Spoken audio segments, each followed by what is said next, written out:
Kia ora, everyone. We'll just give it a couple more minutes for people to join, but welcome.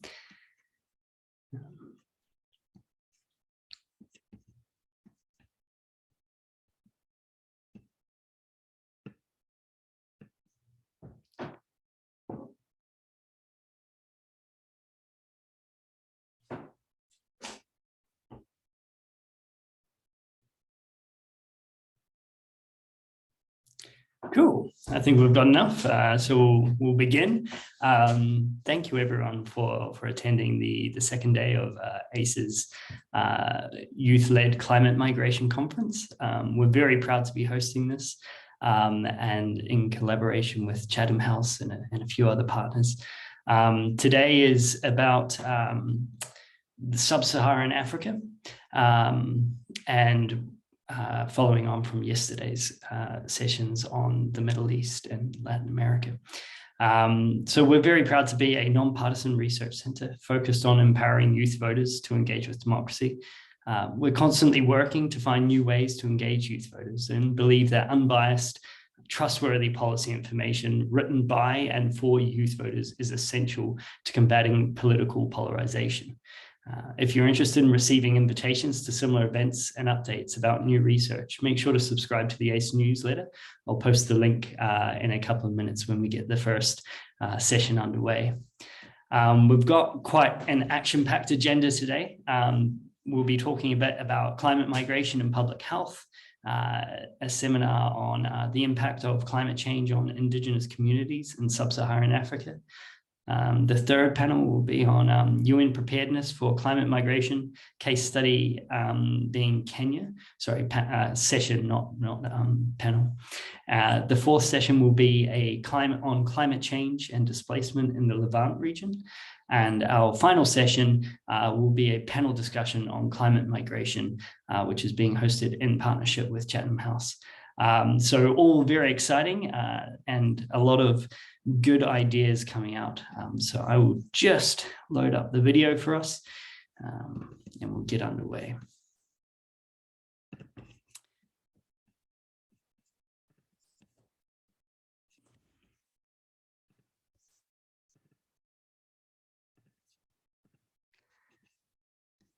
Okay.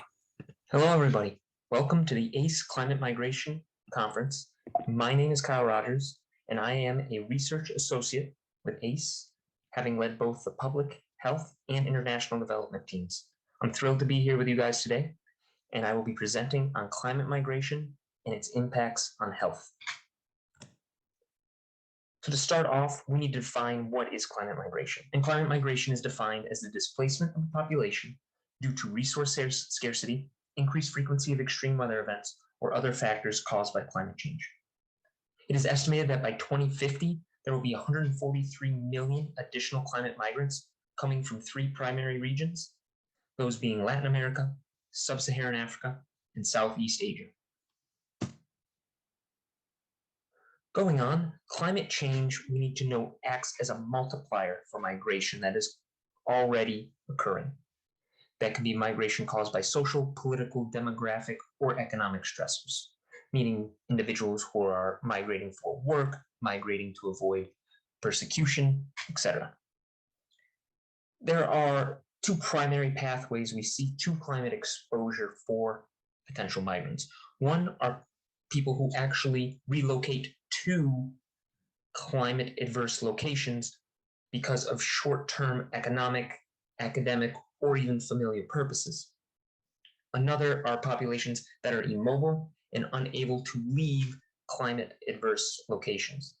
The primary reasons being either a lack of financial capabilities to leave or having a lack of social or familial networks that they can use in other countries where climate adversity is not as bad. Most people relocating due to climate change, it is important to note, will actually be internally displaced persons rather than becoming international migrants. This is something that we don't often consider, that climate migration is actually going to have a big impact on domestic politics and on countries at the domestic level, as well as at the international level. So next, moving on, what are the health impacts that we will see as a result of climate migration and climate change as well? We break it down into 3 categories: direct effects, secondary effects, and what are called delayed effects. Direct effects are coming from climate change directly, and these are extreme weather-related injuries or death, and we see that in the form of heat-related mortality, i.e. heat strokes, things of that nature, or other disaster-related mortalities connected to increased frequency of hurricanes, flooding, etc. Next, we look at the secondary effects of climate migration itself, actually leading after the disaster. And we see long-term mental health impacts, migrant exposure to communicable diseases, an altered distribution of incidence of infectious diseases due to travel of migrants, and poor conditions in refugee camps leading to increased incidences of infectious diseases, particularly those related to hygiene, diarrheal diseases, those kind of things. And then finally, delayed effects. We just see this mostly in disruptions to host community health services who are overwhelmed by the influx of migrants.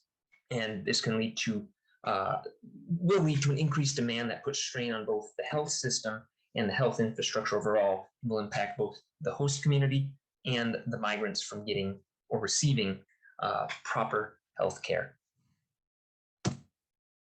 So, what are some ways we can address climate migration? First, up front, and the core issue here, we have to target it. That is climate change itself. This is an issue that is not simply vertical inside of climate migration. We also have to look at science and the environmental issues, and combating climate change itself through policies that transition from fossil fuels to renewable energies is the core issue here. But we have to understand that that is going to take a long time and take a lot of political will to change. But first and foremost, encourage countries and other individuals to tackle this problem. Secondly, we have what I've labeled proactive multilateral planning. So the international community and international organizations need to be more proactive in anticipating migration flows, preparing resources, and helping to strengthen local and host country health systems, in addition to strengthening refugee camp health guidelines, which can vary from organization to organization. It would behoove the WHO to take a leading role in that. By doing that, the international community can prepare host countries where they believe they will receive climate migrants with resources, planning, and other logistical needs, and they will be proactively prepared for these if and when these migrants arrive, while also helping, as I noted earlier, countries who will have large internally displaced populations. We're going to need to be proactive on this and be able to allocate resources in an efficient way to address the problem. And thirdly, we have to look at updating legal frameworks, both at the international level and encouraging individual countries to do so as well. So first off, including climate migrants under the definition of refugees, as we see from the UNHCR, would be key, because currently they are technically not considered refugees under that. Additionally, establishing legally binding agreements that better support climate migrants and encouraging countries to adopt more efficient and adaptable migration laws can help to discourage risk-taking or extra-legal activities. And this can lead to more efficient processing of migrants as we see the number of climate migrants increase, thus allowing them to receive better healthcare services, hopefully in host countries that have also adapted their through that multilateral planning, as I had discussed. So I thank you for coming here today. Thank you for listening. If you have any questions whatsoever, please reach out to me. My email is here in the slide. And I just, again, want to thank ACE and specifically Sienna Frost for all the hard work they've done to put this together. I hope you guys really get a lot out of this. Thank you. Awesome. So that was Kyle Rogers. We've had a few people join since we started, so I'll just give that blurb again for those who came in a little late. That first research presentation was exploring the impacts of climate migration for public health. Kyle's a research associate with ACE, and he recently completed his Master's of Public Administration and Certificate in Global Health Studies with the University of Albany. Our next presentation is on the impacts of climate change on Indigenous communities in Sub-Saharan Africa. And this one will be presented by Aidan. Ella is a student fellow on the Sub-Saharan African policy team of ACE and a student at the University of Illinois.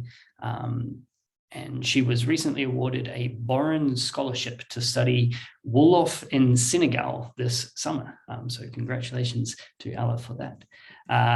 Excellent, so I'll get that started for us. Hi, everyone, and welcome to ACE's 2022 Conference on Climate Migration. My name is Ella Dennis, and I currently serve as a research fellow on ACE's Foreign Policy Africa team. And my research for this conference focuses on the impacts of climate migration within Indigenous communities in Sub-Saharan Africa. Of course, this topic includes stories of movement and migration, but I also want to focus on stories of marginalization and also mass resilience to climate change within these Indigenous communities. So first, to provide some context and definitions, climate migration can be defined as any forced movement out of one's home region due to climate change-induced alterations to its environment and weather patterns. These changes can invoke immediate movement, such as natural disasters, but also can include more progressive weather shifts over time that lead to more progressive and long-standing movement across a region. Also, even though many people currently residing on the African continent could identify as Indigenous simply because they can trace their lineage back several generations on the continent, the term Indigenous African connotes an even more strict identity. So for this research, I use IPAC's definition of Indigenous African, which is any Native African ethnic group that has historically experienced marginalization in both colonial and post-independent contexts, discrimination to a greater extent than their non-nomadic African ethnic group counterparts, and also a strong cultural, economic, spiritual, and territorial tie to their home environment. And also, to provide some context, the main point that I want to have contextualizing my research is that climate migration is not some far off or far-fangled phenomenon that will happen to us in the future, but rather something that has already been happening for decades. Climate migration has actually been a popular adaptation mechanism within many Indigenous communities in Sub-Saharan Africa, including these 5. And climate migration can happen progressively in response to various climate stressors, some of which are listed here, including drought and shortage of grazing land. Moreover, when we talk about climate migration, sometimes we are prone to think of cross-continental migration and movement, but the reality is that at least in the short term, intra-migration or movement within countries and even within regions or states is going to be a lot more common than interstate or international movement. First, before talking about the impacts and risks of climate migration on Indigenous communities in Sub-Saharan Africa, I want to focus on their resilience to climate change and the ways in which they are some of the foremost environmental stewards in Africa. First of all, environmental stewardship is very deeply ingrained to the everyday lifestyle and knowledge practice systems of many Indigenous African communities. For example, in the Tonga people, even though they depend on firewood for their main source of energy, they adhere to very strict harvesting and collection processes that sometimes mean that they go a day without food rather than deplete their very scarce resource. Moreover, in lots of communities, spirituality also helps maintain environmentally helpful practices. Many communities maintain spiritual guidelines and reverence for certain bodies of water, certain plains, certain trees that make them off limits to harvesting and thus prevents exploitation of the natural environment. But more than everyday practices, Indigenous Africans in Sub-Saharan Africa are also some of the foremost advocates for environmental policy at a state and even at an international level. For example, at a more local level, the Baka Pygmy group have youth delegations that they send to local nature preserves to watch out for poachers and other exploiters of the natural environment. When they do see these people, they don't only alert village councils, but they also protest for more stringent anti-poaching legislation, which has actually been successful in the last few years. Moreover, at a more international level, AFPAT, which is an Indigenous activism group created by an Indigenous woman, also collaborates with many international NGOs such as UNESCO to implement climate mitigation practices across the Sahel. Unfortunately, even though Indigenous African communities are some of the foremost protectors of the environment in Africa, they're also at a disproportionate risk for unanticipated climate migration. Now, I want to make a distinction between unanticipated and current climate migration, because as we saw before, currently, many Indigenous communities across Sub-Saharan Africa have been using climate migration strategies to progressively transfer their people across a region over a long stretch of time. But unanticipated climate migration happens more suddenly and is likely to have more adverse impacts on communities.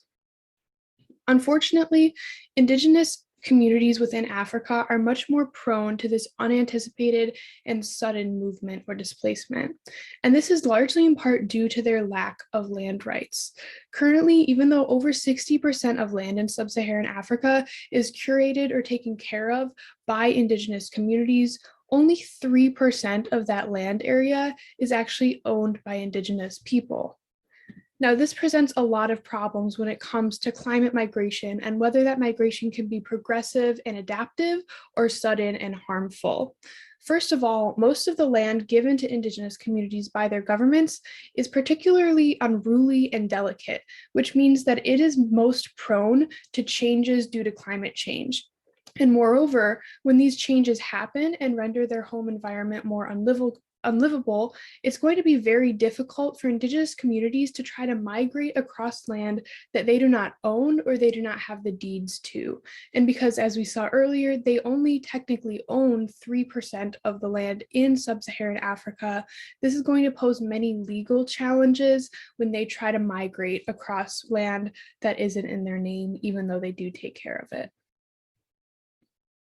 Moreover, in a broader level, governing framework at the international, national, and regional levels that's trying to respond to and predict the impacts of climate change does not effectively protect Indigenous people's interests. This is just one quote from a recent research study, but many other peer-reviewed articles and scholarly journals are echoing the same sentiment, that not only at the national level, but at the international level, our climate planning does not adequately involve Indigenous voices at the table. And thus, this means that in the future, our planning strategies are likely to leave them out and leave lots of their valued lifestyles and practices behind. This means that in Sub-Saharan Africa, many Indigenous communities will likely be left to the sidelines in climate planning, and when adverse climate events do happen, they'll be at a disproportionate risk for adverse effects, including unanticipated climate migration. Unfortunately, in addition to being disproportionately at risk of climate migration, Indigenous communities will face some of the most severe impacts if this adverse migration does actually occur. The first of these impacts fall into the health and the fiscal realms. First of all, across Sub-Saharan Africa, many Indigenous communities participate in traditional healing methods rather than a traditional medical model. And this means that when they're removed from their local environment, they're not only removed from their homeland, but from their main source of medicinal properties. And this is also going to be compounded with the fact that right now in large urban centers across Sub-Saharan Africa, there is a gap in the quality and the amount of healthcare received between Indigenous and non-Indigenous Africans. Moreover, when Indigenous communities migrate likely towards urban centers within Sub-Saharan Africa, they're also likely to face intersecting layers of discrimination within the job market. Not only will they be labeled as Indigenous peoples and likely face language barriers, but as climate refugees, they'll have a compounded discriminatory status, which will render it much more difficult for them to get jobs when they do try to search for some means of economic empowerment. More impacts of unanticipated climate migration for Indigenous Africans will fall into the spiritual and psychological realms. Many Indigenous groups integrate national landmarks into their spirituality, as I touched on before, and this means that a displacement from their homeland is also a displacement from many spiritual landmarks. Obviously, this can have extreme detrimental impacts to community health. Moreover, in populations where environmental health is linked to the health and the homeostasis of an entire people, climate displacement is going to take a massive negative psychological toll.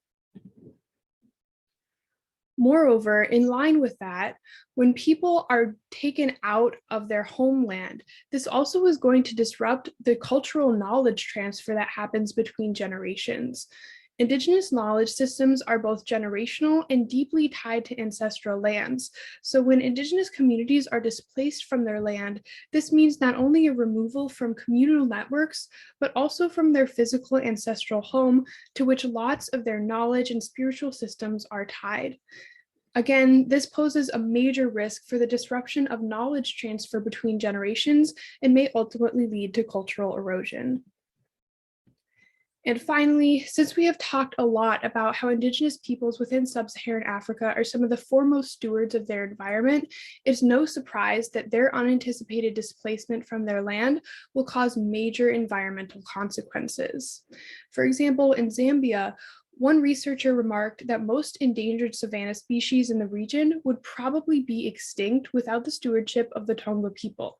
And this is just one example of how the physical environment in Sub-Saharan Africa will likely be disrupted if Indigenous communities are forced off of their land due to the adverse impacts of climate change. Overall, in the discourse surrounding climate change, I believe that Indigenous voices and the well-being of Indigenous communities are often sidelined or marginalized. So I think this is an incredibly important topic. And if you'd like to connect with me more, here's my email address and my LinkedIn if you want to reach out with questions, concerns, or comments. Again, thank you so much for coming to our conference, and I hope you have a great rest of your week. Thank you very much for that, Ella. That was a fascinating presentation, and really this conversation about Indigenous or going back to Indigenous techniques and methods to combat climate change and things are exceptionally cutting edge at the moment. So some really fascinating research. Our next presentation is a case study on UN preparedness for climate migration, and it's looking at displacement in Kenya. This will be presented by Francesca Reynolds. Francesca is a research associate with ACE who recently completed her Bachelor of Arts at the University College of London. So I'll get that started.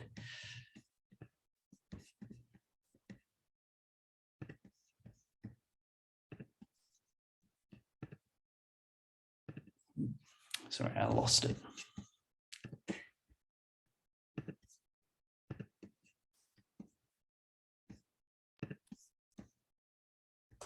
Hi everyone, I'm Francesca. I am the Research Associate for the Democratic Governance ACE team for the last few months. Before that, I was the Foreign Policy Transatlantic Research Associate.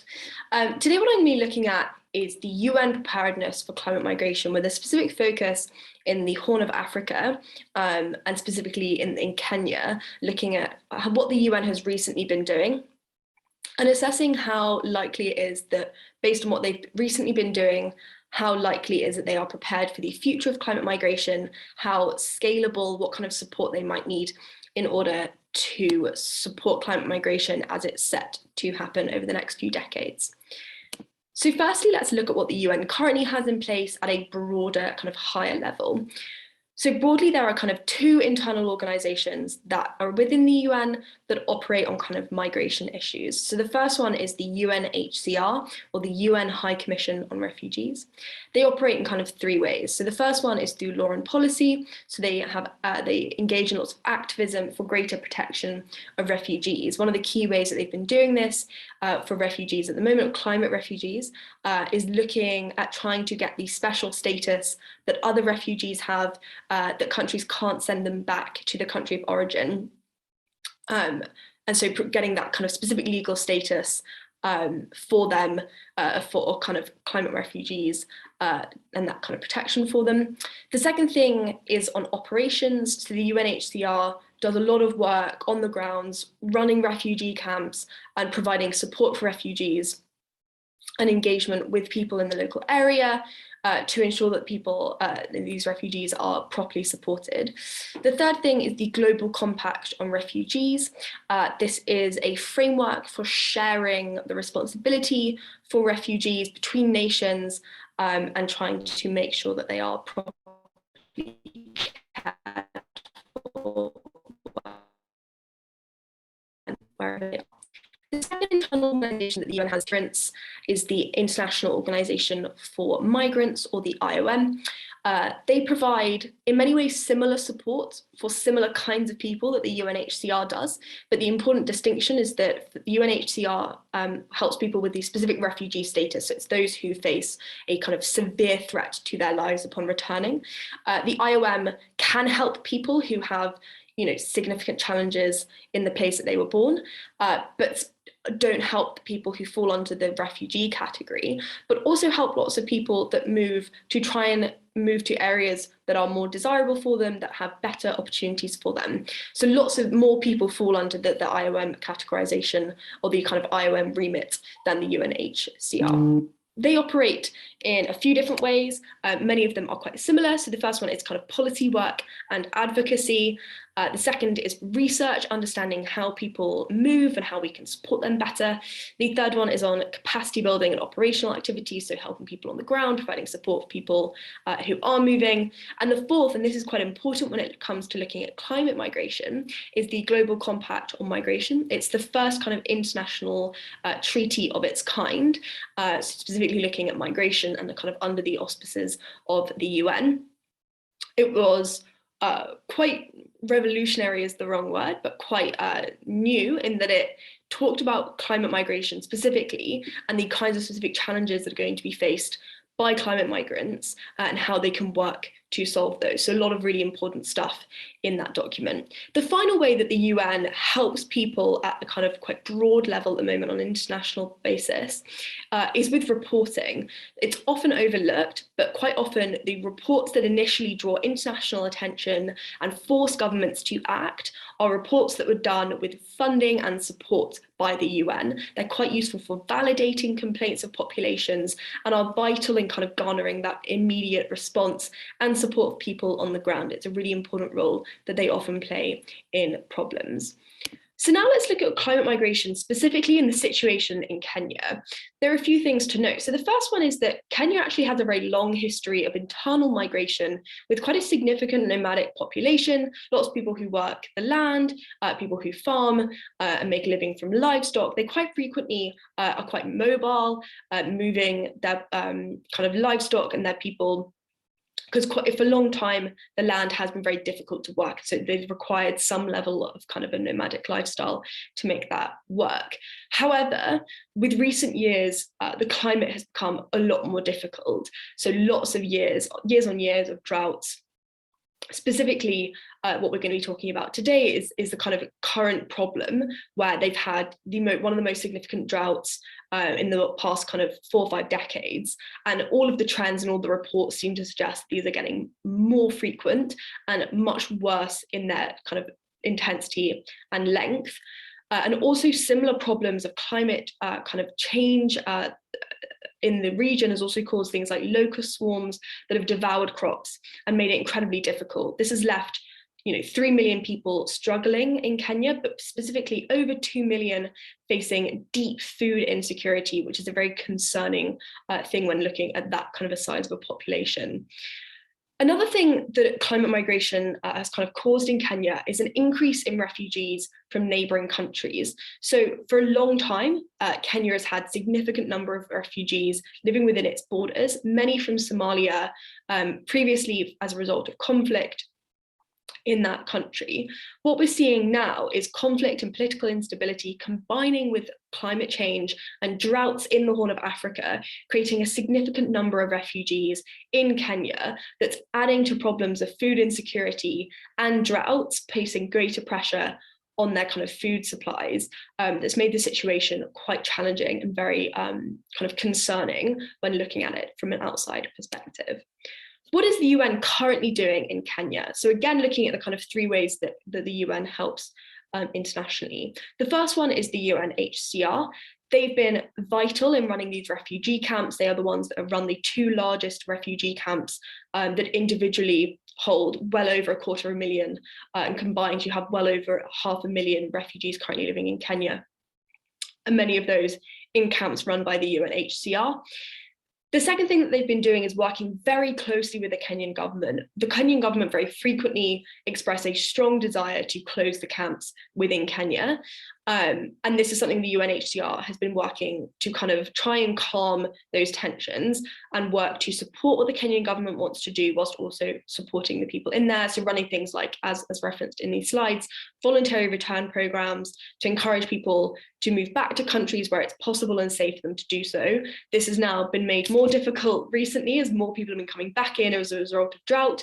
But the UNHCR continues to run programs to try and support kind of assimilation into communities where it's possible, and kind of working with that. Secondly, then the IOM has also been doing similar kind of operations work on the ground across both kind of multiple countries within the Horn of Africa, so Ethiopia, Somalia, and Kenya, on the drought response. So yeah, operations kind of providing support for these people, also making kind of links and partnerships with organizations that can help, so working between governments, working between UN organizations and other kind of NGOs, and also providing quite crucial funding and drought relief funds through kind of international campaigns to support what's been going on and to provide kind of urgent relief on the ground. Finally, then looking at reporting, the UN again has been crucial in providing the kind of reporting about what's been going on in these in the kind of situation in Kenya. These reports cover the numbers of people at risk, the likely kind of climate trends, so kind of providing validation to the expectation that we will see worsening of these droughts over the next few decades, that is kind of creating this pressure to take action and kind of preempt the kinds of things we can expect to see, but also looking at impact on wildlife and food sources in the area. So these are all really key things that the UN has shone a light on and enabled, you know, me and other people who are looking into it to understand the kinds of situations we can expect to see over the next few years. So what is it then that we can expect, that we can take away from what we've looked at today? I think the first thing is understanding that a lot of the existing infrastructure is well placed to provide support for climate migrants coming out of the kind of Horn of Africa and other parts of the world. They have a very strong understanding of the nuances of migrants versus refugees. Recently, the head of the IOM released a report showing that actually, or explaining that she thinks that the focus on the refugee status is harming migrants, of which we expect there to be a vastly higher number of them, because people are focusing on the refugee status to the detriment of helping migrants, as I said, which we expect there to be far more of. So understanding the kind of nuances, having these different organizations to understand the kinds of different things that these two groups will need, seems to suggest that they have an understanding, they're expecting these problems, and we've got people there that want to take action. The problem then, the second key takeaway, is that every report that I could find on what's been going on in Kenya seems to place a kind of significant problem with an insufficient government backing and insufficient funding to manage these situations. Lots of governments don't like, unfortunately, having to take refugees. They don't like providing support for these people, but they also don't like providing funding to help people kind of in these situations before they need to move out of those areas, meaning that it's inevitable that we end up with situations where they're in overcrowded refugee camps with kind of without places for them to go. So it's really important that we kind of take away that we are going to need kind of better government support in order to let the UN, that seems to have a relatively strong infrastructure, that they're going to need kind of better support in terms of making real use of the infrastructure that's already there. So with that, I say thank you very much for joining me. If anyone has any questions, feel free to reach out. My email address is on the screen. And thank you very much for listening. Excellent. Thank you very much for that, Francesca, for that stimulating presentation again on UN climate migration preparedness in Kenya. Our final presentation, but it's not our last item today, will explore the effect of climate change on living conditions in the Levant, and a point of clarification for those of you that are paying attention. While this research does not focus on Sub-Saharan Africa, it still offers important insights into climate migration in arid and semi-arid regions. Sarah Fraser, who is our presenter, is a Middle East Foreign Policy Research Associate with ACE, and she is currently earning her Master's in Security Studies from George Washington University. So we'll get that started for you. Hello, everyone. This presentation will cover how climate change worsens living conditions in the Levant. My name is Sarah, and I am a research associate with the Foreign Policy Middle East team, and I'm excited to speak with you today. To give an overview of this presentation, I'll discuss first some background on the Levant, followed by some of the physical effects of climate change in the region, and then societal effects of climate change in the region as well. First, for the background, the Levant is a geographic region along the eastern coast of the Mediterranean. It includes Lebanon, Syria, Jordan, Iraq, Israel, and Palestine. The climate of the Levant is arid to semi-arid, meaning that it receives relatively little precipitation. Despite this dry climate, the Levant has historically been known as the Fertile Crescent for its rich soil and relatively high access to water, which comes from the Tigris and Euphrates rivers. These factors have allowed for high agricultural output in the Levant, which has helped many civilizations flourish over thousands of years, and which is what gave it the name the Fertile Crescent. Climate change threatens this agricultural productivity and the humans that depend on it. Before getting into the specific effects of climate change in the region, an important piece of background to note is that government mismanagement in the Levant exacerbates these environmental and climate factors. So while climate change has caused many physical effects, related issues have contributed to problems the region faces today. Namely, pollution and other consequences of government mismanagement have further worsened environmental and living conditions in the region. Now to discuss some of the physical effects of climate change in the Levant. These effects include drought, desertification, hotter temperatures and worse heat waves, decreased rainfall and changing rainfall patterns, and increased and worse sand and dust storms. Given that there are several effects here and that they're interrelated, I will go into just a few in some detail. Firstly, we'll discuss changes in rainfall patterns. Climate change is projected to decrease the average amount of rainfall in the Levant, a region which does not have a lot of precipitation. This effect poses a problem not only for regional agriculture, which often relies on rainfall, but is also connected to other environmental problems in the region. In the past, the Levant's climate has been characterized by dry summers and more temperate, rainy winters. However, as the climate changes, rainfall patterns are shifting, which has meant drier winters. So not only is the change in rainfall patterns a change in location, which is a big problem, but it's also a change in the time that rain falls, the time of year. This issue is especially problematic in the Levant because many countries have rain-fed farming systems that are especially vulnerable to changing rainfall patterns. Another related issue, environmental issue, is drought in the Levant. So according to a NASA study, The years 1999 to 2012 saw the most severe drought in the Levant in the past 900 years.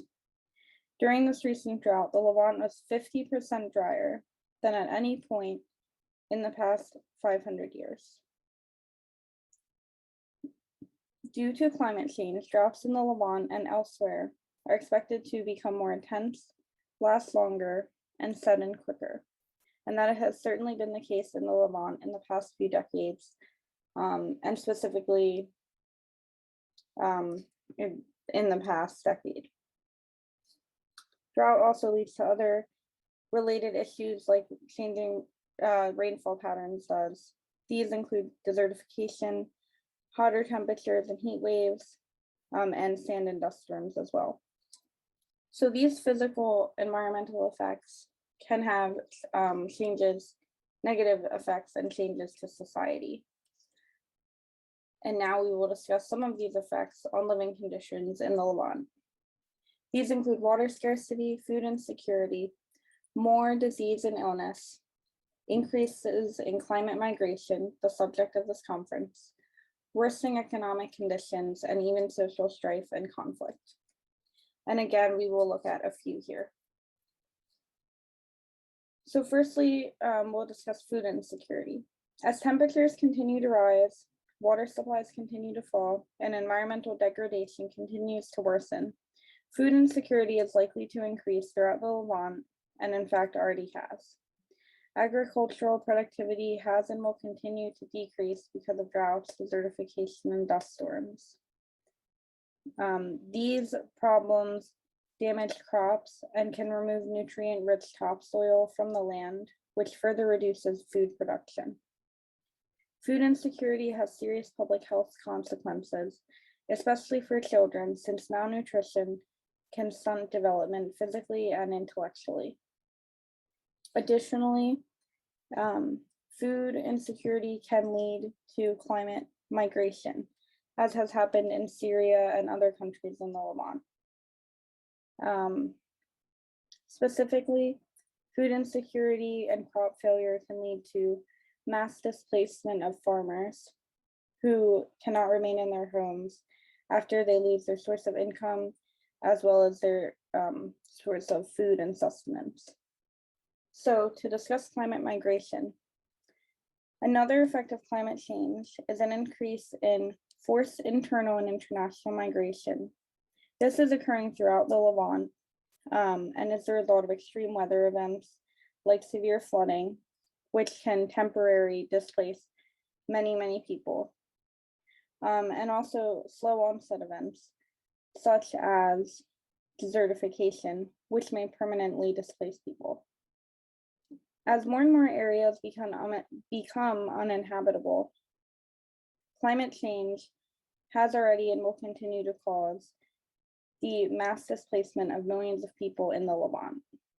In Iraq, as an example, water scarcity has led to a dramatic increase in forced migration and urbanization. This population displacement, in addition, has several downstream effects, including conflict, as mentioned in the case of Syria, worsening economic conditions, and many other interrelated problems that are again exacerbated by government mismanagement and mishandling of these climate problems. So to just briefly show a graphic of how this works. So on the one hand, climate change made worse by a poor government response to these environmental changes leads to problems, physical problems such as drought and desertification, worse temperatures and hotter heat waves, changes in rainfall patterns and decreases in rainfall, and increases in sand and dust storms. These physical effects then lead to societal effects such as water scarcity, food insecurity, more disease and illness, climate migration, economic crises, and social strife. Unfortunately, these issues will continue to get worse so long as governments and societies do not have the proper response to them. But with that being said, thank you for watching my presentation.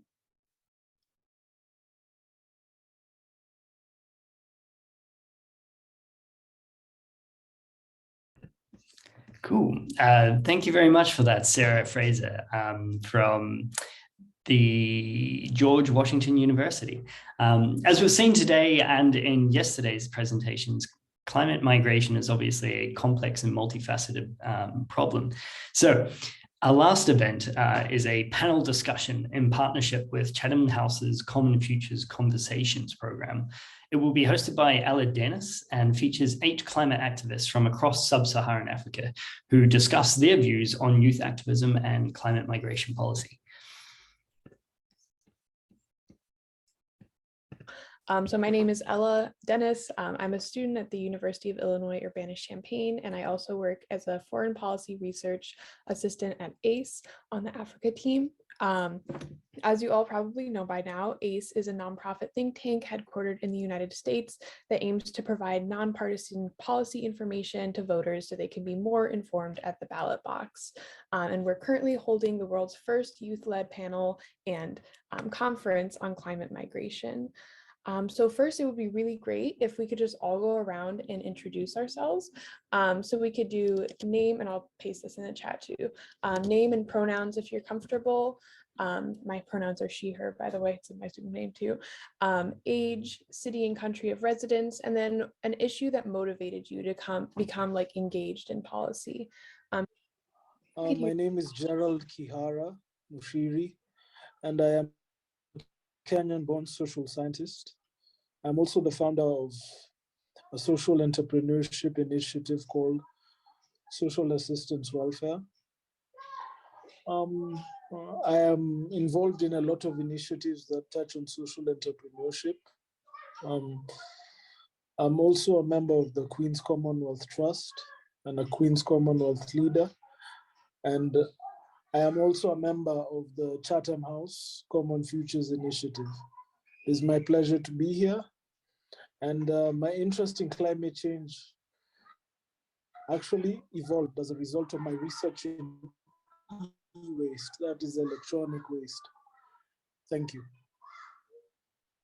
Yeah, I'm happy to talk a bit. So my name's Ella.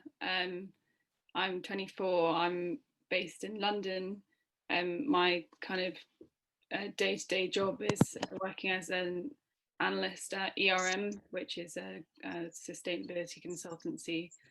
But before that, I was doing an MA in international relations, and that was really kind of where my interest in policy was able to kind of develop fully, and that was very well complemented by my involvement with it, Chatham House's Common Futures Conversations, which is a fantastic initiative, and I'm sure we're going to hear more about that today. But yeah, the amazing kind of group of young people with incredible perspectives to add to these really important discussions. And then I think in terms of what got me interested in policy, I wouldn't necessarily say it was kind of one specific issue. I'm very interested in topics such as kind of global responsibility and historical responsibility as well. And that kind of has had me thinking more about how international policies can kind of better account for the interconnections that kind of link us all internationally. Hello, everyone. My name is Emcee. I'm 25, Nigerian, born and bred. I'm currently based in the Netherlands. I just completed the master's in international law. And basically, I see policy as a you know, the starting point of law. You know, policy is it's kind of informal, law is formal, and I'm a trained lawyer, so I like to dabble in, you know, between the two. So I think attacking the problems from the source, which is creating, you know, useful policies, go a long way to solving our problems. So thank you. Hello, everyone.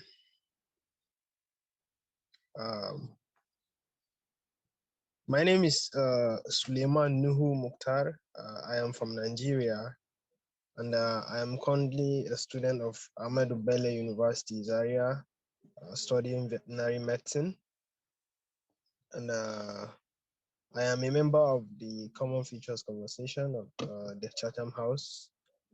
What motivated me to be interested in policy making is the issue of climate migration that is disturbing us here in Nigeria, especially in the northern part of the country, where we have the issue of farmers and herders clashing every day, conflicts between farmers and cattle rearers. Yes, my name is Laura Mkwana. I am 33. I'm based in Nairobi, Kenya, and I run an organization called GLFX Nairobi, which is a local chapter of the Global Landscapes Forum, and we're all about restoration for multiple benefits, including climate change adaptation and mitigation.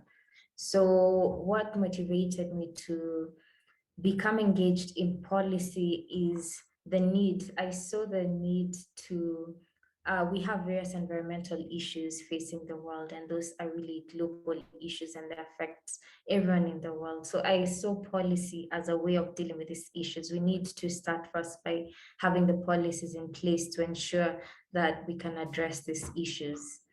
So that's what motivated me, and I've been a member of the CFC for, I think, for the past 3 years, going to 3 years now. Yeah, it's great to be here. Hello, everyone. My name is Nodina Dube. I'm 30 years old. I'm currently residing in Gaborone, Botswana.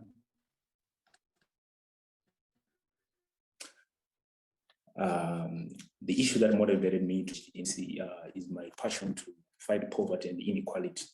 And in that end, I co-found an organization that actually provide low-cost housing finance solutions to low-income households. And I've been a member of the CFC since January 2021, which is more than a year right now. And it's a great pleasure to meet you guys. Thank you. Hi, everyone. Thank you so much for the invite. My name is Ceylan. I'm from Istanbul, Turkey. I'm currently based in London. I'm 28.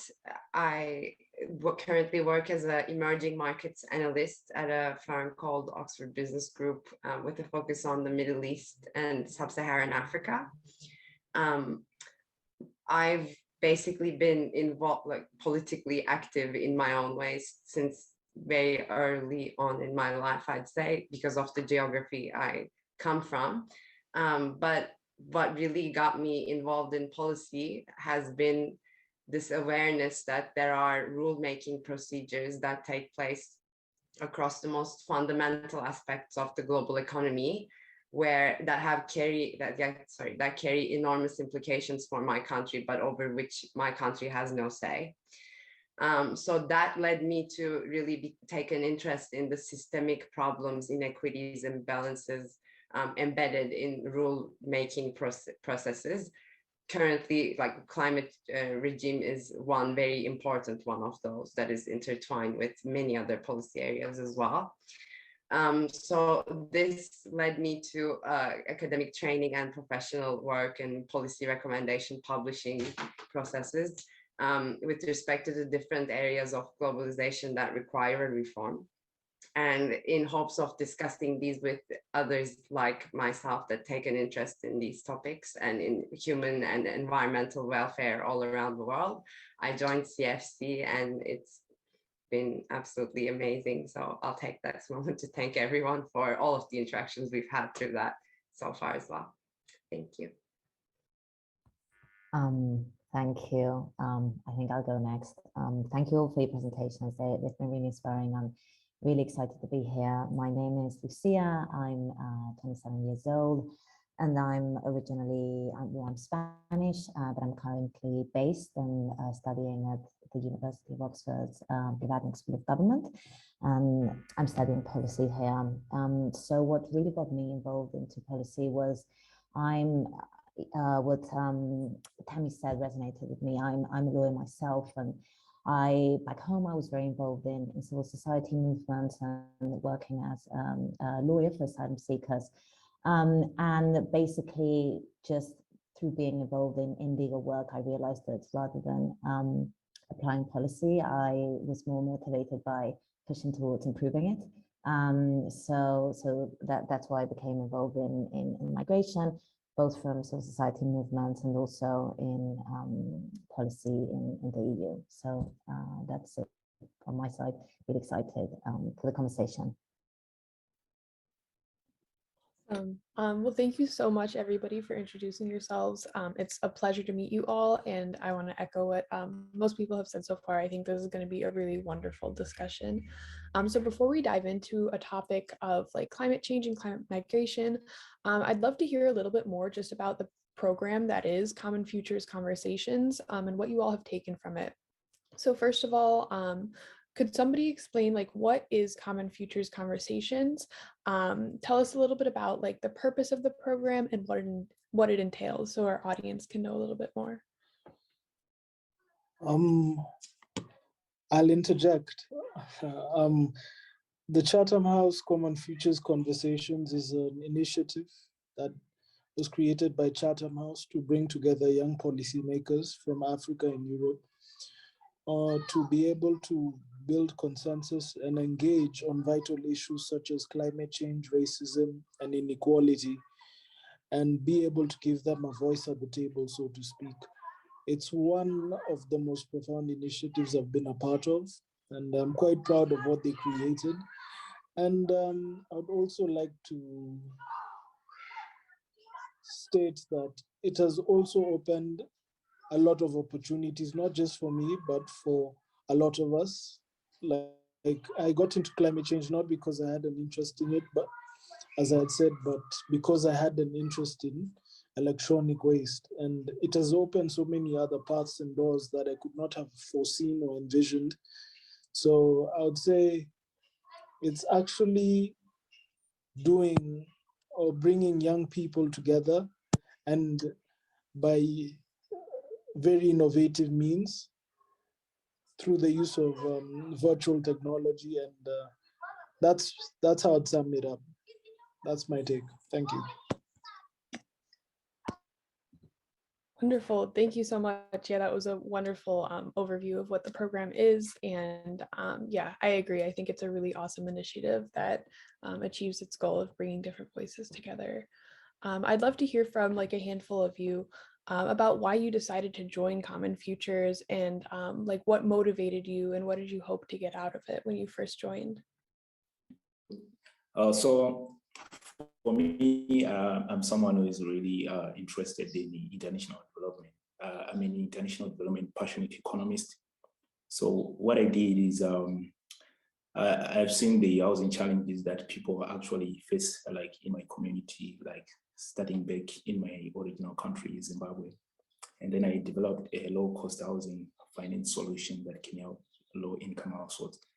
And then seeing like the CFC, the Common Futures Conversation platform, it really inspired me because it is actually a great opportunity for me to actually interact and meet and collaborate with some youth around the world who are actually interested in international affairs and get to learn from one another and also contribute ideas on international policy to senior policymakers around the world, especially in Africa and Europe. So the way I've participated myself is I've actually contributed on climate migration. I actually contributed in terms of bringing on the table our model that we are using to finance low-cost housing finance solutions. And I hope that we can all agree that climate migration brings with it housing challenges. So due to climate migration, I think the housing challenges are going to be the next crisis that we can actually face. In particular, in Sub-Saharan Africa, it is the issue that is of concern. And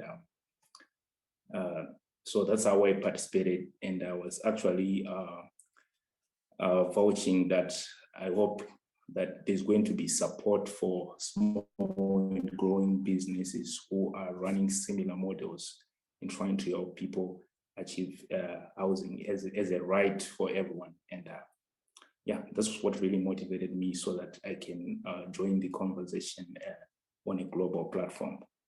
Thank you. Awesome. Thank you so much. Yeah, Laura, go ahead. Okay. Yeah, so just like him, I was motivated to CFC by that desire to meet and network with other young people from across the world who are engaged in policies, who are doing initiatives initiatives which are leading to sustainable development, who, just a chance to meet and interact with them, and also that opportunity to be able to contribute towards policy issues. Like, CFC has challenges like every month where you submit your idea, people vote for your idea, and if your idea goes through, now you get a chance to present it to policymakers in a webinar. So that really attracted me to CFC. Wonderful. Thank you so much for those responses. I know a couple of you have answered this a little bit already, but I'd love to hear before we move on from a couple people about what other initiatives have you been a part of through Common Futures conversations, and how have you participated in the program since joining it? For me, I think the most important thing is getting to relate with world leaders and policymakers.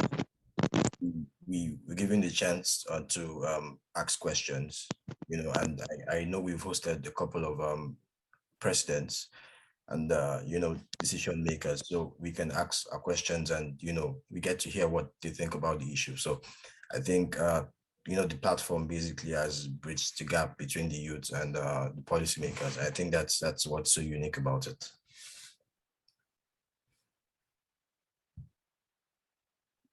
Yeah, awesome, for sure. I agree. I think giving a seat at the table, youth and young professionals, is something that's really important. All right. Well, now that we know a little bit more about Common Futures, we'll dive into more climate-focused topics. So first, before focusing specifically on climate migration, we can just focus on climate change in general. And for each of these questions, any number of you can choose to respond.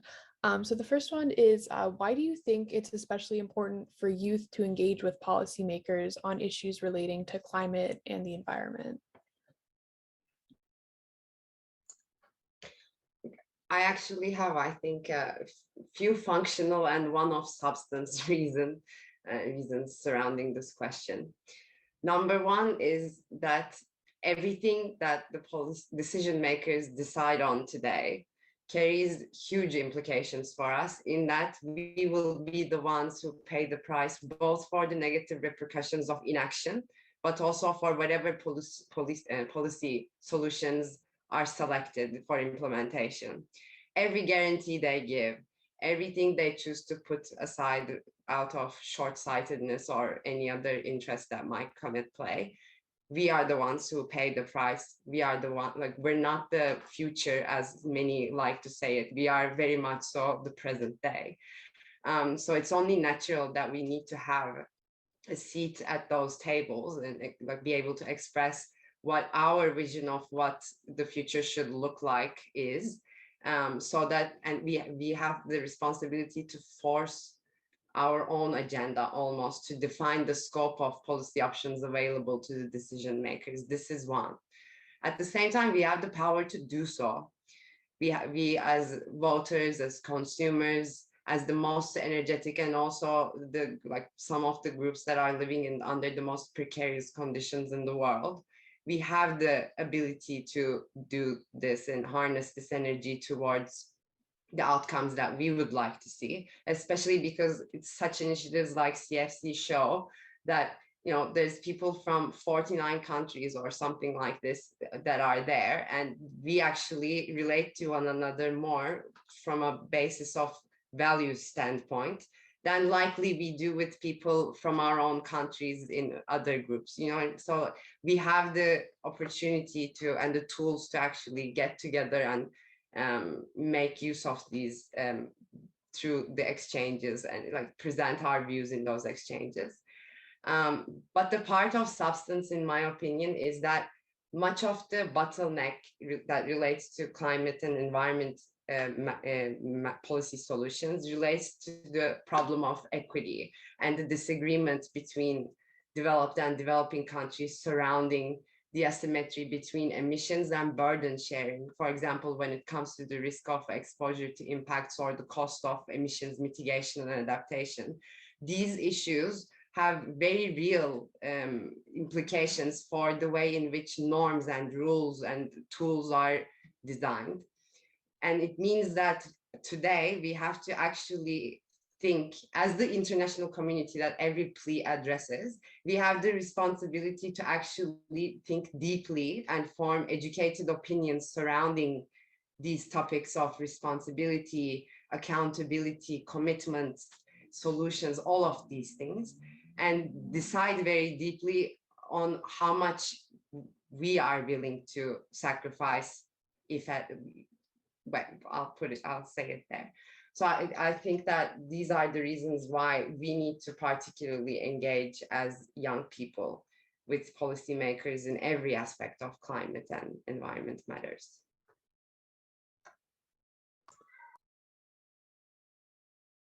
Wonderful. Thank you so much for that powerful response. Would anybody else like to answer that question about why it's important for youth to engage in climate matters? Yeah, I think I would like to speak a little bit on it also. Okay, following up on what has been said, that the youth, we are the ones who are actually most affected. That's what research actually shows. And but myself, I'm going to speak on the idea that if the youth are not going to be involved, what it means then we are going to be stuck with the traditional ideas that are being used. But actually the youth allows for that room to come up with innovative ways. And one of the best ways the youth can do that is to collaborate internationally, because we actually come from a diverse background, and that is actually an important ingredient of innovation. So I'm coming in on that side where I'm saying the youth can actually bring that type of thinking that is required, but this is a complex issue, and it really needs to be tackled in an innovative way. And also we feel that we are involved, we're working on it collectively. That's what I would like to add on it. When you think of the world population, according to the United Nations, there are about 1.2 billion youths in the whole world, and that is about 16% of the whole population. And when you think about the driving force of any economy, I think it's the youth. It's the youth. They are the part of the workforce. They are part of the manpower for industries and the economy as a whole. So we have been sidelined when it comes to the issue of policy making, and especially in the climate change issue. We have been getting ideas upon ideas that really, I can say they didn't really work or were not implemented. But by engaging the youths, just as Dubi had said, I think there's going to be more innovation and more ideas. I think we are fresh-headed, we can create, we can think faster, we can improve on what all that has been put down initially or before on the issue of policy making, especially concerning the climate change. So when the youths are engaged, I think there is going to be more innovation, and we are going to be carried along, because we are a major part of the workforce of all major economics or industry. So I think that is one big reason why I think we should be engaged in policy making, and especially the climate change. Thank you. Thank you so much. In regards to your own communities at home, how have you seen actors at home organize to increase resilience to climate change or just to advocate for more ambitious policy on regards to the environment or climate migration? And if I may, in Kenya here, I've seen, maybe let me speak specifically about the youth. I've seen that there is a growing movement of youth who are advocating for environmental issues, who are advocating for climate justice. So I think I would say in this context, youth are aware, especially, okay, to be honest, most of the ones who I see engaging in that are the youth in urban areas. So there's that growing awareness of the need for environmental action, the need for climate justice, and they're advocating for it. There are various movements here, such as the Kenya Environmental Action Network, which is a youth-led movement. There's Fridays for the Future Kenya, who advocate, do policy advocacy. And I would say that the government is really taking up really integrating the opinions of the youth as they do policy making. Like when Kenya was just about to submit its renewed, revised, and the National Determined Contribution NDC, there was a session where a whole week conference where the youth were invited to give their opinions and contribute towards it. So I would say that, yes, there's one section the youth are really advocating, and then there's equally a number of youth, both in urban and rural areas, who are engaging in actions for climate mitigation and adaptation, such as tree planting, agroforestry, and other nature-based solutions. So I would say I'm quite hopeful about how the youth are mobilizing themselves in Kenya. Thank you so much. Yeah, that's wonderful to hear. And it's awesome to hear also that it spans across multiple sectors, not only policy, but also environmental and natural solutions too. Would anybody else like to respond to the question before we dive into climate migration more specifically? Sure. Laura, thank you for your presentation. I'll just add to what you were saying, just a personal reflection. I completely agree. I think that obviously in the field of climate action, it's mainly been youth movements, associations of youth, Fridays for Future, you mentioned, who championed the cause. I do wonder, because I have seen at least Spain, where I'm from, and also other countries, but obviously these movements have gone a little bit quiet post-COVID, and they haven't really gained traction as they used to in the past. So I'm really curious what is going to happen in the next couple of years, and if how long it will take for there to be the salience for those groups to be at this center stage and be able to promote further actions in the field of climate action. For sure, yeah, and I agree. I think COVID has definitely put a damper on a lot of course, activities, but also global movements too, of course. So I guess we're going to dive a little more specifically into climate migration now, but we'll stay on the topic of your local home communities. So in your home community, do you believe that the issue of climate migration or forced movement due to climate change is well understood? And do you also think that is there a difference between how it's understood by just local people in the community and then between policymakers in your home environment?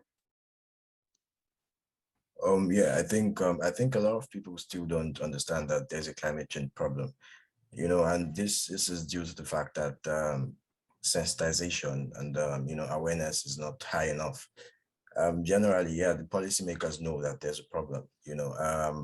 You can see that in the recent COP26. I think it was unprecedented. We had about 120 world leaders in attendance, and people gathered to renew their commitments to the Paris Agreement. But we see at the local level that a lot of people still don't know that there's a climate change problem. I mean, a lot of these things that happen, water scarcity, sea levels rising, people don't attribute them, to climate change. And like I said, it's all down to awareness. So I think we have to do more in terms of awareness, so people can know, it can get to the most remote communities, and everyone is aware that there's a common problem. Yeah. For me, I completely agree. But I think that both society and government struggle to understand it. And I do think that it's normal, taking into account that climate migration is a phenomenon that is multi-causal, complex, and complicated to understand, and extremely context specific. I think that in addition, sometimes narratives have been used in terms of, I remember a couple of years ago, a couple of associations used headlines that were a little bit confusing in terms of numbers. So I think that sometimes both the narratives are not completely paired with the research in the field. And I think that all of this has led in the past years for the conversation to be quite technical and a bit of a mismatch between the technicality of it and the political level or the visibility that it has. But certainly in my community, to be honest, it's not at all a priority, and it's not something that is spoken about much at all. It's obviously there, but it's not a priority, and definitely more should be done. So I'd love to pivot and ask, what do you see as the most pressing threat posed by climate migration in the international community? Ella, so in my opinion, so I wasn't prepared for that question. I was prepared for the other and for the local, in the national context. But I would say that it seems to me like the most pressing threat would be number one. Okay, I'm not an expert on that, but I think in my opinion, like what you have experienced, if people are moving across borders, there's that whole issue of climate refugees, and there's the whole issue of now the need to support them. So I think one implication would be the need for maybe developed countries to contribute more, that we require to contribute more towards this, towards maybe the UN bodies. There might be an issue of insecurity. There might be also an issue of racism, depending on where the migrants are coming from. Because if you have, like what you've seen, what has been happening with all these people migrating from Africa to Europe, and there are several reasons for them migrating. Maybe it's possibly conflicts, but it is true that one of the reasons that people are migrating is due to climate change. So of course, if they're coming from probably Africa, maybe they might be discriminated against because of that. So there's that's what I think. So that might be, those are some of the threats that I think would pose to the international community.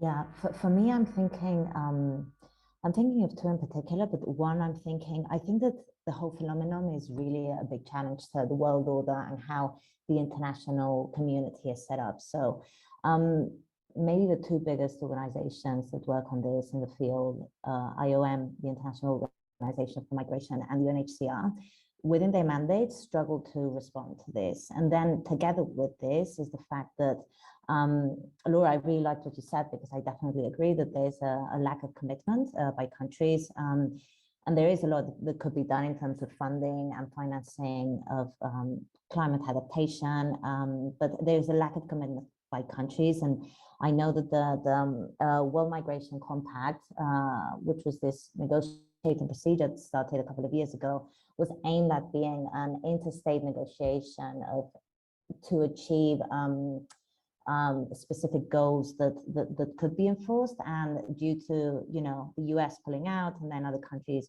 also Poland, Turkey, I think it was too, it ended up just being a series of commitments that weren't binding. So I think that there's an issue in terms of commitment to the situation also. I think my own participation to this is on this issue of the greatest threat, I think, from this aspect of the world, Sub-Saharan Africa, I think are basically two. And one is the issue of food security. We are being faced with the challenges of the hardest hit when it comes to the issue of climate migration to us here in Sub-Saharan Africa are people living in the rural areas, and the ones that are engaged in farming and food production for most of us. And with the issue of flooding, with drought, with rising locust outbreak, and with all the threats that are threatening the safety of crops and livestock, I think the most challenged, the most greatest of the threat is food security, because people are migrating to the urban areas, and then the farmlands are left without cultivation of them, and then animals too are being migrated from one region to another.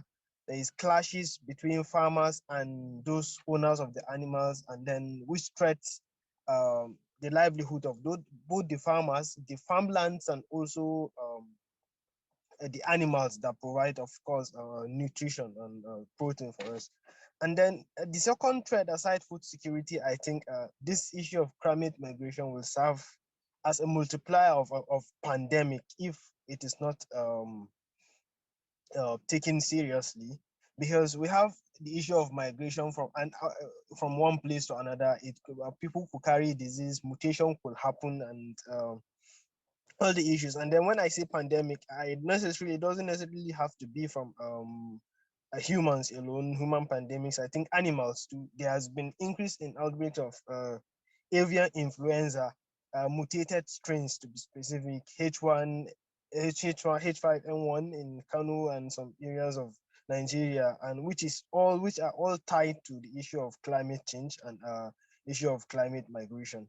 And I think these are the basic threats that world policymakers need to look at. They really need to sit down and reconsider and think of and engage us and engage experts on ways to tackle these issues. Thank you. So the commitment, when we talk about commitment,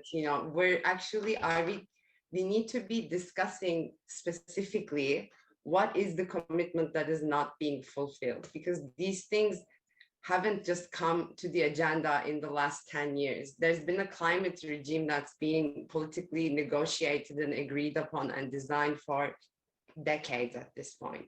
And the lack of commitment that we're talking about, at least in many instances, let's say, is the unfulfillment of the financial pledges that developed countries have made over time, in return for asking countries such as those in Africa and other developing countries to grow in a responsible manner, emit their way through development stages, essentially. Now, this is a fair ask in terms, if you think about the fact that we actually have to act very quickly on climate change. But at the same time, in my current job, we speak with climate finance actors. We interview them in Africa, across the continent, in different nations.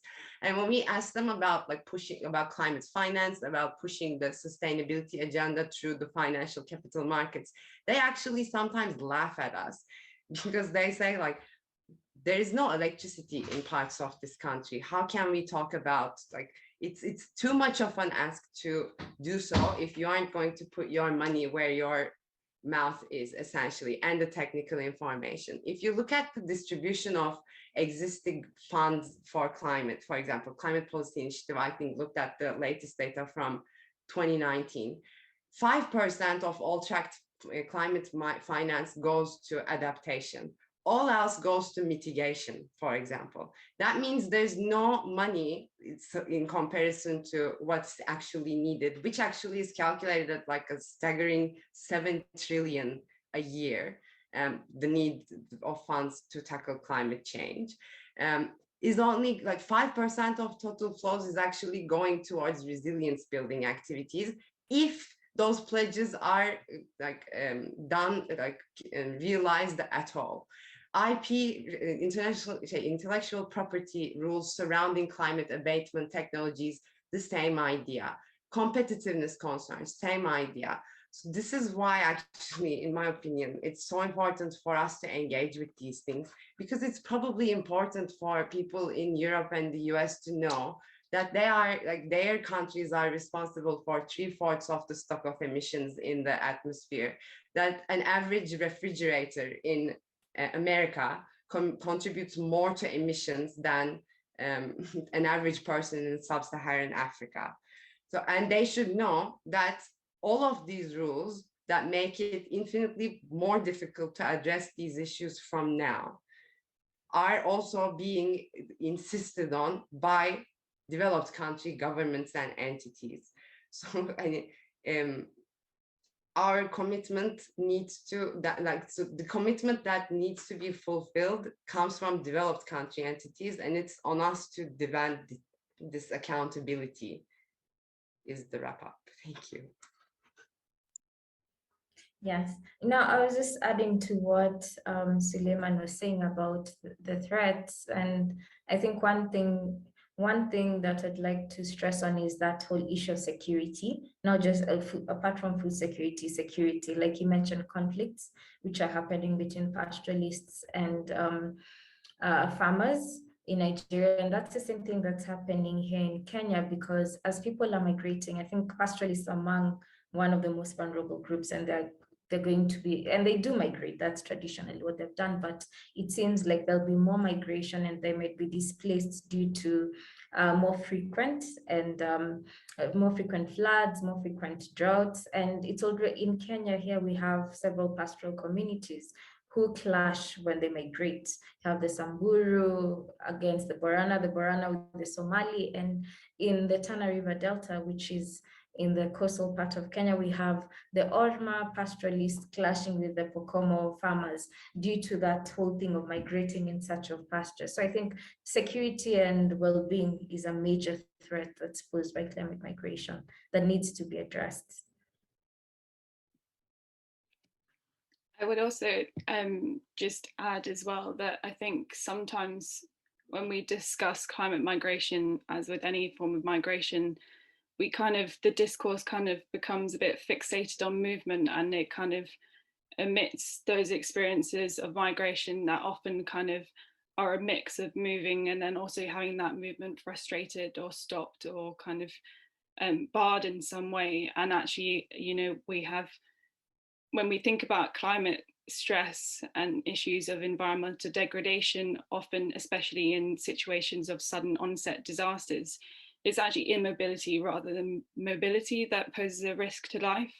So kind of paying attention to those spaces where immobility is also an issue, or is kind of how climate migration is being experienced, is really, really important. And I think that also links to the fact that there's quite a lot of research into kind of how environmental degradation and climate change exacerbates inequalities, and that's obviously internationally between kind of different countries, but also within communities. So looking at the kind of individual characteristics or characteristics of certain groups, whether that be kind of gender, age, ability, all these aspects that could potentially impact someone's ability to move, and therefore kind of, There's certainly inequity in the ways in which climate migrants will be addressed based on their social identities and socioeconomic status and things like that too, for sure.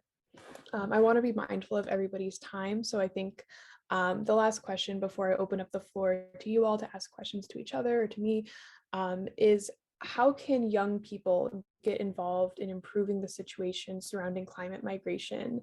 And on that front, should awareness raising come before policy change for youth activists? Hello, everyone. I think I would like to contribute on this aspect. I think awareness should come first, especially in this part of the world, the Sub-Saharan Africa, especially in Nigeria, where we have a very low literacy rate. Most people are not even aware of the threat or the issue called climate change. To them, it's not even a reality. So I think before policies are being made, I think people need to know what we are into, where we are heading to, and people need to know, it needs to be explained to them that these are the issues and these are the causes and how these issues could possibly be solved. I think the government should invest very, very well, and also the non-governmental organizations should invest in awareness by holding public campaigns and in any way, and also the issue of climate and the whole issue of climate too should be taught in schools, in our schools, from the primary to all the level of education. I think by creating awareness, I think policies will be easily handled or implemented, both in rural and urban aspect of our lives. Thank you. I completely agree with you, Solomon, on the kind of criticality of raising awareness. And I do think that young people can play a really powerful role in doing that. And that's both kind of in terms of intergenerational awareness, but also international awareness. I mean, obviously, young people are hugely engaged digitally, and that can be a massive kind of catalyst for spreading that awareness. But then in some ways, I also think that we perhaps no longer have the luxury of waiting for awareness to come before policy change. I think there's an element of kind of having to accept that it needs to come in tandem, because there are obviously people who are already being directly impacted by the consequences of a changing climate and environment. So that luxury of waiting for awareness to come has kind of slightly been removed. And I think, now, as well as awareness, we need action. So we need policy change to come in tandem with that. Yeah, I agree with Ella, because the way I see it, we have two problems.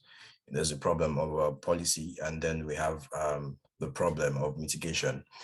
So while we have to tackle the problem from the roots, that's, bringing in good policies, then we also have to, spread awareness. There's a subsisting problem, so we have to mitigate.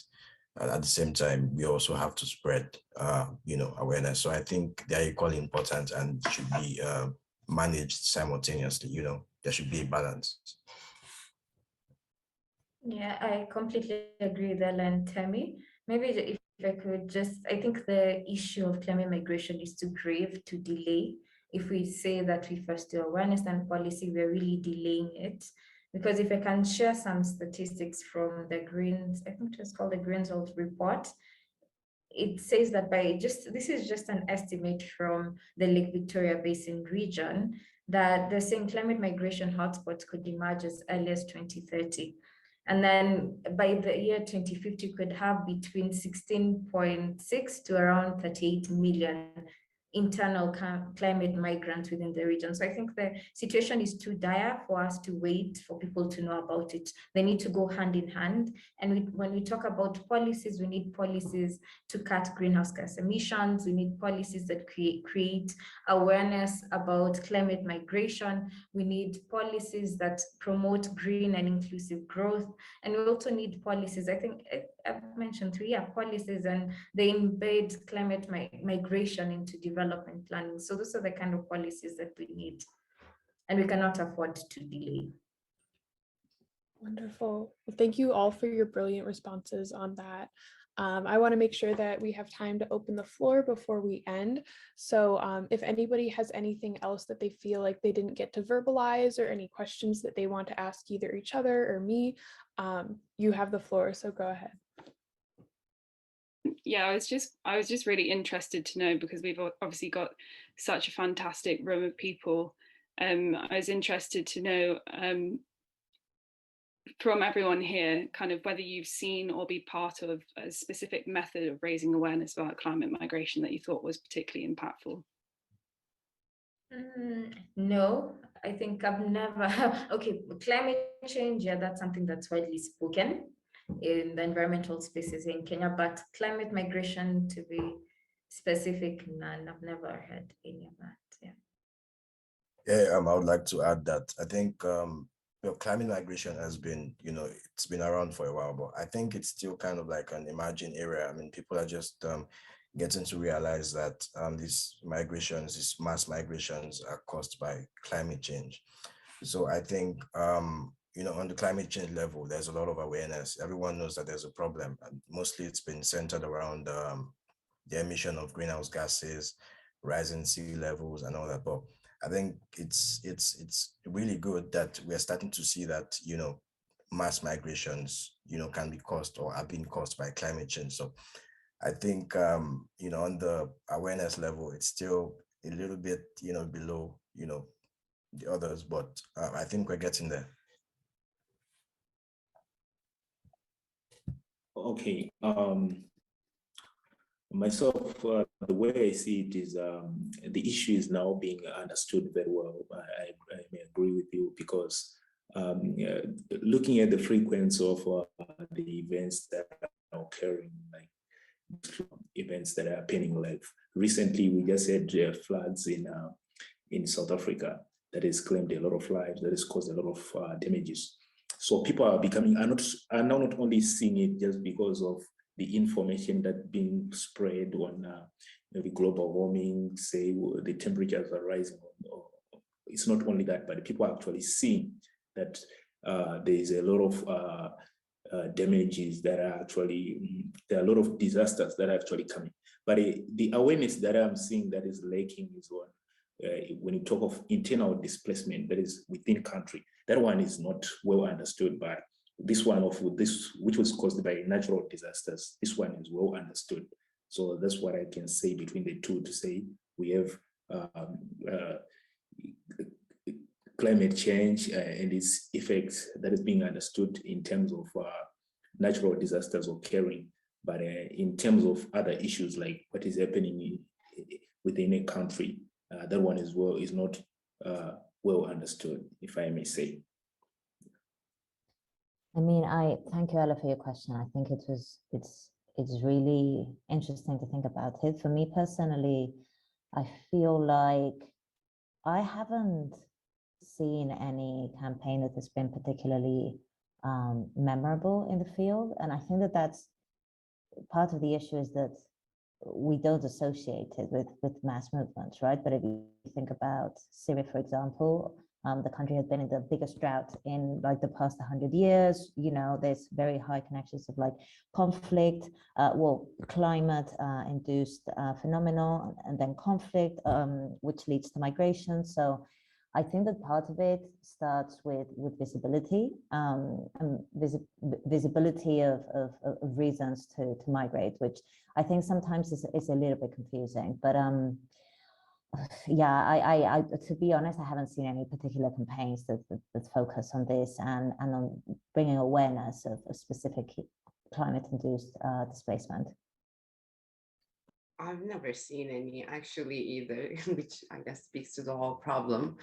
But when I try to rationalize that, it somewhat makes sense to me because of two reasons. One being that there's already another form of migration that is so salient on the agenda, and we aren't experiencing in, at least in Turkey, for example. Like this, neither the internal nor the external migration patterns are related to climate are happening. And also the second issue is that there's no call to action that you can channel people's awareness towards. So they try to start from, I guess, different topics where you can actually, you know, tell people what to do in terms of helping. So all that you can see right now is these images of individual humans suffering on TV, and then they say send money to this organization.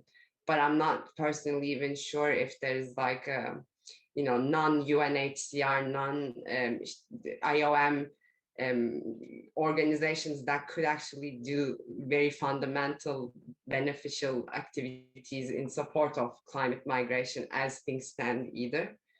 So I feel like these things kind of complicate the prevalence of this particular aspect of climate change in awareness campaigns. I don't know what you guys think. I think perhaps there's kind of a tendency in awareness raising to be more reactive than proactive, to kind of wait for something to happen before people kind of take to the streets or wherever they might choose as their space to kind of spread the word or something. And actually, you know, that is kind of part of the issue with climate change, is that it has always been approached as a reactive issue. and then kind of allowed to snowball and more issues exacerbate themselves. So I think there is, clearly everyone's responses to this question has highlighted that there is a space there for kind of more effective campaigns, movements, and I think, us young people were probably in a brilliant position to kind of involve that. So it'd be really interesting to see where that might evolve. Okay, believing that we have said a lot on this, I also have a question like on where do we stand in terms of reducing global warming? Because the estimates that I know so far is that by the end of this century, the models that have been estimated is shown that like our best estimate in terms of the level of temperatures will be at by the end of the century, it's actually 2 degrees Celsius. And but there's also a 1 in 20 chance that we can end up at 3%, which is 3%, which is very dangerous because it will mean that we'll actually have, or we'll still have some extreme weather patterns, and some of the weather patterns that we're going to face, like they are not even yet understood. So there's actually a new horizon of climate science that is still important. So I don't know, where do we stand in terms of reducing, if you guys can help me with that. I think generally we still have a lot to do because, like I mentioned earlier, like policymakers and world leaders already recognize that there's a problem, and every year at the Conference of Parties, there's always a gathering and people come to renew their pledges. But the main issue is implementation, and a lot of countries are constantly failing to meet emission targets, that's reduction. And I think a lot of individuals as well are quick to blame governments in general and policymakers, and people forget that it's a collective thing. Just random actions from us, from everyone, such as cycling, walking, not using your car every day, eating more vegetables, and trying to dispose of your waste properly, can contribute to can contribute to reducing the climate change problem and eventually meeting our targets. So I think it's a collective effort, as the Paris Agreement says, it's collective, it affects everyone. And, the sooner we realize that, the better. So it's about implementation for me. I think this is a great note to leave off on, the idea of collectivity and the fact that while governments and corporations do play a large part in climate change, there's always some space for us and for youth in general to get involved and make real progress on this issue. So I just want to again extend all of my thanks to you. Thank you for taking the time out of your day to be here. It's been so wonderful to talk with you all. Thank you. Thank you so much, Ella. Bye, everyone. Thank you.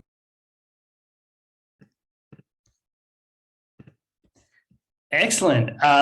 Some really fascinating insights there, and a bunch of really interesting information, like the fridge using up the same amount of energy as an entire person for a year in Sub-Saharan Africa is just astounding. But anyway, that panel brings us to the end of our conference and the end of today. So, from ACE, we'd like to send out a heartfelt thanks to all of you for coming and attending. We hope you got stuff out of it, and that you've sort of stimulated your brains and have some exciting takeaways to begin exploring and researching some more. We'd also like to thank Chatham House and the activists from Common Future Conversations for participating in this event. And yeah, I guess we'd just like to say, keep an eye out for future publications and briefs that were sort of previewed today at the beginning of the session. If you'd like any more information on sort of any of these topics or suggestions about research that you need desperately answered, feel free to contact us at the link I just posted in the chat. Otherwise, again, thank you very much for giving up your Wednesdays. And I hope you have a lovely end of the day. Yeah, thank you very much.